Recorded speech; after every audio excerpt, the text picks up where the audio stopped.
The sound of her heels clicking against the marble floor echoed through the sleek, modern lobby, every step a defiance of the silence that had suddenly fallen. Odyssey wasn't just walking into Zenith Innovations, she was stepping into a storm. A storm that had been brewing for years, hidden beneath layers of secrets, lies, and a love that had never truly ended. And as she walked forward, the glass doors closed behind her, sealing her fate and theirs. Call to action. If you're intrigued by the power of secrets and the promise of an explosive reunion, like and subscribe to follow this journey. Tell me where you're watching from, because this is just the beginning of something unforgettable. Odyssey walked into the lobby of Zenith Innovations, and the world seemed to hold its breath. The polished marble gleamed under the harsh fluorescent lights, but it couldn't hide the tension that clung to the air. She held her daughter's hand tightly as they moved through the spacious room, the whispers rising like a tide behind them. The eyes of the employees who'd been going about their business moments before now followed them with a mixture of curiosity and judgment. This wasn't the place for someone like her. Someone who looked different. Someone who didn't belong. And yet, as she moved with quiet confidence, the weight of the years spent hiding her truth and her daughters began to feel lighter. Era, with her cornrows and dark eyes that mirrored Odyssey's own, looked up at her, sensing the shift, but not fully understanding it. "Mama," Era whispered, tugging at her sleeve. "Why is everyone staring?" Odyssey didn't look at anyone.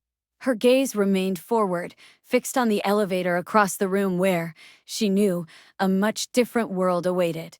"Stand tall, baby," she said, her voice steady. "We belong anywhere we choose to be." As they neared the reception desk, the receptionist, a young woman in a crisp suit, froze mid-sentence, her eyes flicking from Odyssey to Era and then to the looming glass doors.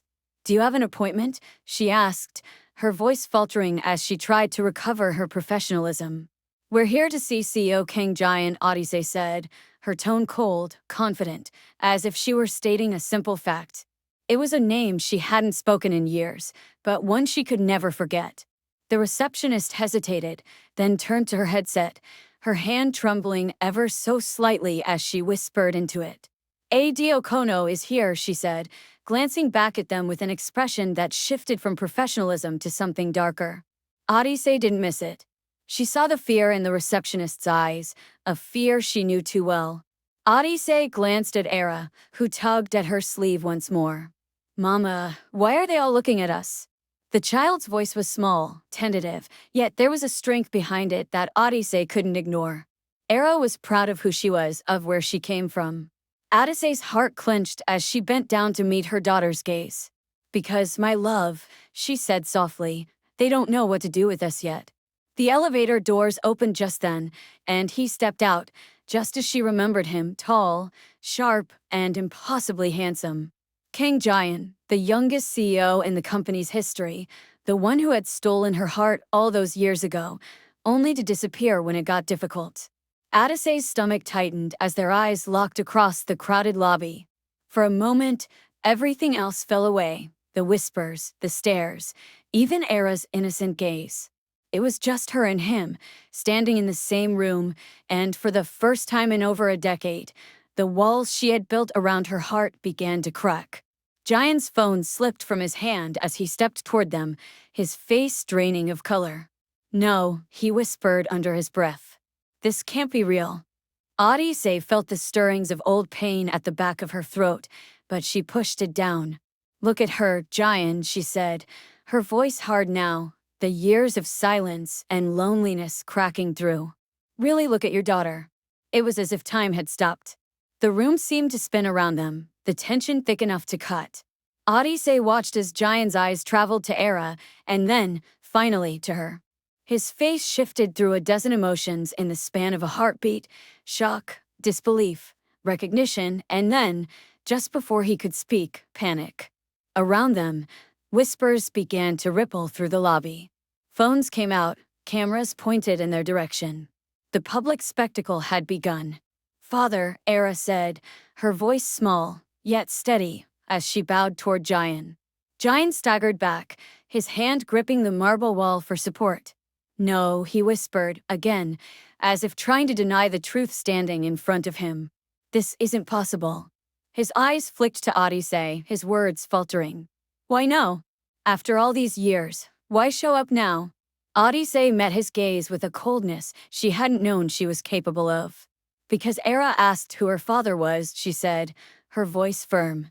And I told her the truth. She deserves to know. Even if that truth is complicated. Giant's voice trembled as he tried to speak again. I had no idea, he muttered, looking at Era again, who watched him with a mixture of confusion and curiosity. Era stepped forward, breaking the silence that had fallen over the room. Hello, father. My name is Kong Era. I'm 10 years old, she said, switching seamlessly into flawless Korean, before adding with an innocence that cut through the tension, I've been waiting to meet you. The lobby seemed to hold its collective breath as Giant's hands shook, his phone slipping from his grip, clattering to the floor. The shock was written all over his face, but it was nothing compared to what Odyssey saw in his eyes, the terror, the helplessness. For a moment, it was as though he had been transported back in time, to that night in London when everything had changed, when they had made promises over instant ramen and shared dreams. Dreams he had abandoned. But now here she was, and he had no choice but to face the child he had never known existed. Why didn't you come for us? Odyssey's voice cut through the murmur of the room. Why did you leave? Giant opened his mouth to respond, but the words seemed to get stuck in his throat. Instead, he simply stared at Era. The realization of the past, everything he had lost, finally dawning on him. And for the first time in years, Odyssey felt the weight of it all lift, if only for a moment. This was the beginning of something bigger than any of them had anticipated. Odyssey stood still in the conference room, feeling the weight of years of silence and separation pressing down on her shoulders. Giant sat across from her, his face drained of color, his body rigid. The tension in the room was suffocating. Era sat quietly beside her, her small hands folded in her lap, her wide eyes taking in everything around her with a quiet understanding far beyond her years. Odyssey had never wanted this, had never wanted to come back to Korea, to confront the man who had abandoned her, to relive the pain of everything she'd fought to leave behind. But Era had wanted to know her father, and Odyssey, despite everything, couldn't deny her that right. Giant's voice was weak when he finally spoke, his words hanging heavy between them. How old is she? He asked, his gaze drifting toward Era, who had not once broken eye contact with him since the moment they'd met. She's 10, Odyssey replied quietly, watching as his face shifted from shock to something deeper. 11 next month. The number stung more than she expected. 11 years of her life, of Era's life, without him. 11 years of doing it alone. And now here he was, asking questions as if everything could be fixed with a few answers, as if there hadn't been so much pain in the years of silence. Why didn't you come back for us? Odyssey asked, the words slipping from her mouth before she could stop them. She hadn't meant to sound so raw, but after all this time, the hurt she'd buried for years came rushing to the surface. Why did you disappear? Why didn't you ever? I thought about it every day, Giant cut in, his voice hoarse. I tried. I had investigators looking for you. I searched every hospital, every shelter, every place I thought you might be. But you were gone. Completely gone. His hands gripped the arms of his chair, his knuckles turning white. I didn't know where you went, what happened to you. Odyssey shook her head, the bitterness creeping into her voice.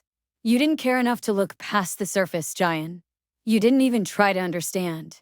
You let your family convince you I was just a distraction, a mistake, a mess. Your mother called me a gold digger and told you to forget about me. You let them destroy us. He flinched, and for a moment, Odyssey saw the man she had once known. The man who had been kind, who had promised her everything, who had whispered about dreams of their future. But that man was long gone. The cold, businesslike CEO in front of her was nothing like the boy she had once loved. She couldn't let herself be fooled again. Your family didn't want us, Giant, she continued, her voice growing steadier. You didn't want us. Not enough. And now you're trying to make up for it after all these years, after it's too late. And I'm supposed to just let that go. Her eyes flicked to Era, who was now watching the conversation unfold with an almost painful quietness. She's your daughter, Jayan. She deserves more than just excuses.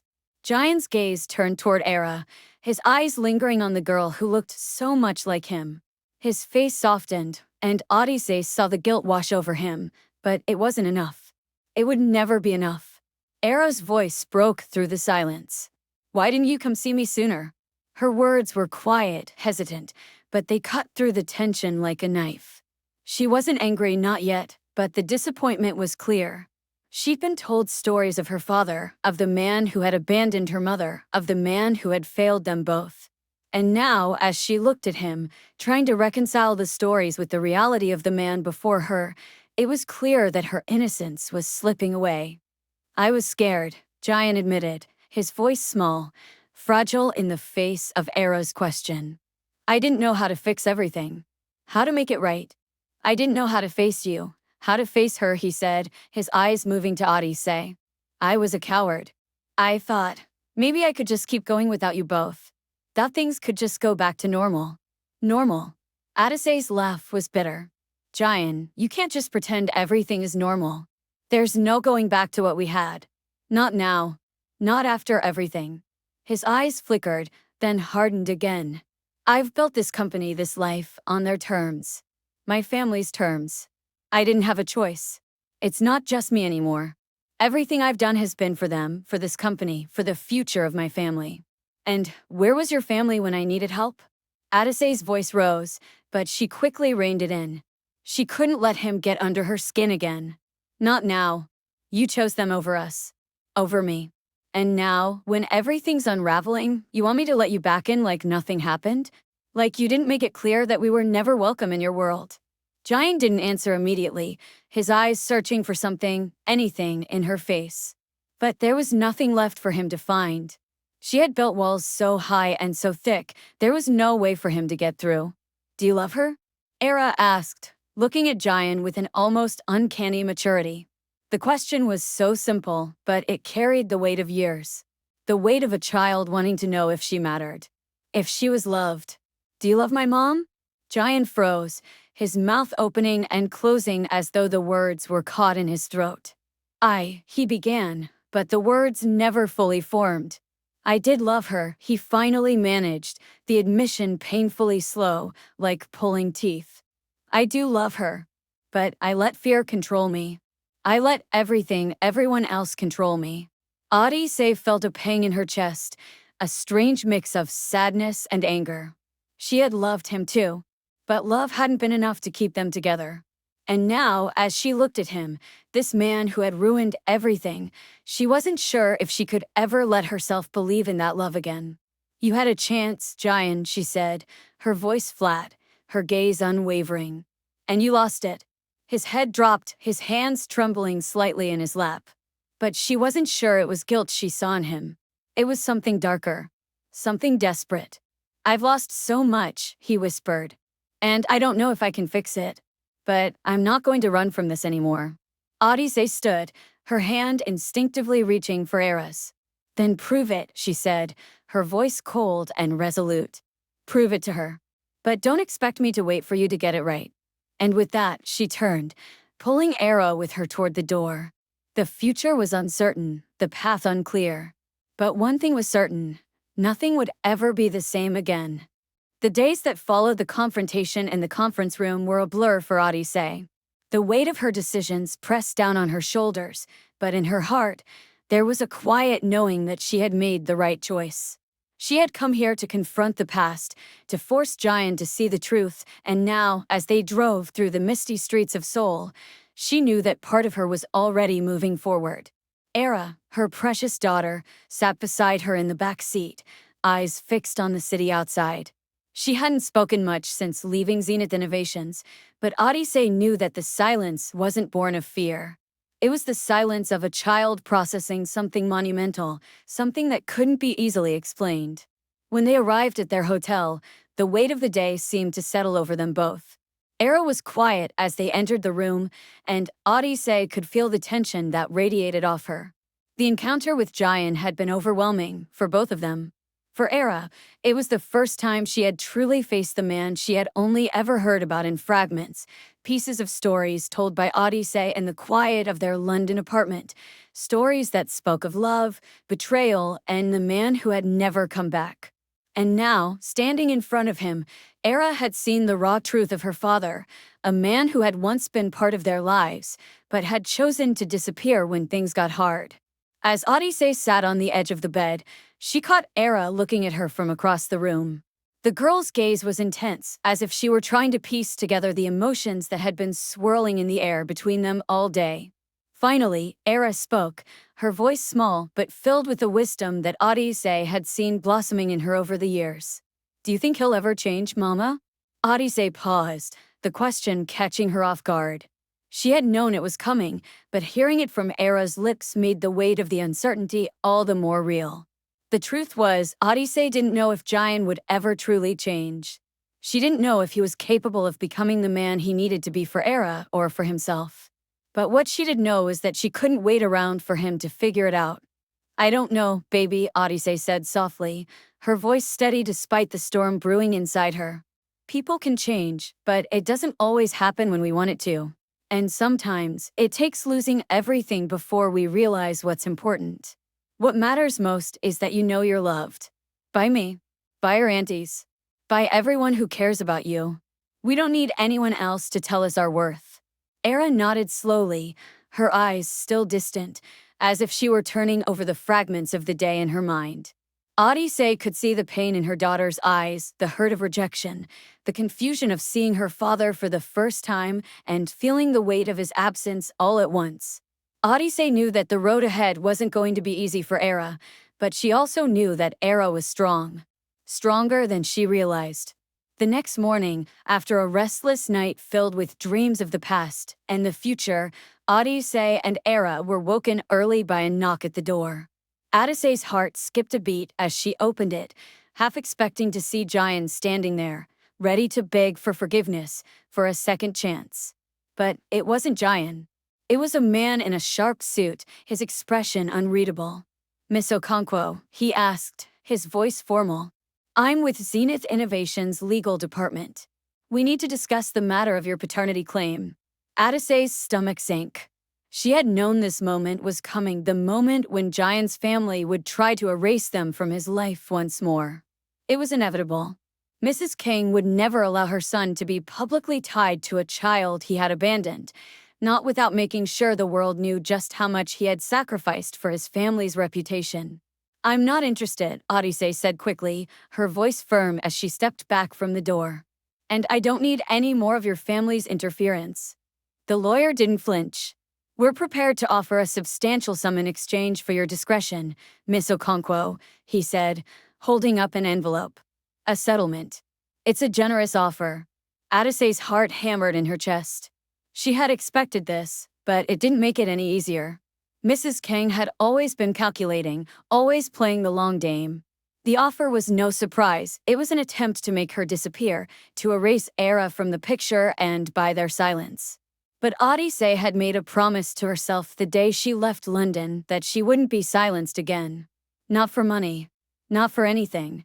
I'm not interested in your money," she said, her voice icy with resolve. "And I'm not leaving. We belong here, and we're not going anywhere." The lawyer's expression hardened, but he didn't press further. He simply turned on his heel and left, but Odyssey knew this wasn't the last they would see of him or of Jian's family. It was a warning, a threat wrapped in a bow of false generosity. As the door clicked shut behind him, Odyssey turned to Era, who had been watching the exchange with wide eyes. "What was that about, Mama?" she asked, her voice uncertain. "Just some people who think they can buy us out," Odyssey replied with a tight smile. "But I'm not going anywhere, and neither are you." Era didn't respond right away, but she walked over and took her mother's hand, squeezing it tightly. It was a simple gesture, but it spoke volumes. Era had her mother's strength. That was all they needed. Later that afternoon, they received a call from Jian. Odyssey was hesitant to answer, knowing that whatever he had to say would be laced with guilt and desperation. But she couldn't avoid him forever. Not when Era still had questions. I know I've made mistakes, Giant's voice came through the phone, strained. And I know I don't deserve forgiveness. But I'm asking for it anyway. I'm asking for the chance to make things right. Odysse didn't speak at first. She wasn't sure what to say. There was too much pain, too much history for words to fix. And yet, despite everything, there was a part of her that wanted to believe him, wanted to believe that he could change, that he could fight for Era the way he should have fought for them all those years ago. You can't undo the past, Giant, Odysse finally said, her voice steady but filled with the weight of everything she had carried for so long. But you can show up for her now. You can be the father she deserves. That's all I'm asking for. Giant was silent for a moment, and when he spoke again, there was a new determination in his voice. I'll prove it to you. I'll prove it to Era. I won't let her down again. And with that, Odysse knew that the road ahead would be harder than anything she had ever faced. But for the first time in years, there was a flicker of hope, hope that they could rebuild, piece by piece, even if it meant facing the darkest parts of their past. The future was uncertain, but with Era by her side, Odysse knew she had the strength to fight for their happiness. And this time, she wouldn't let anything or anyone take it away.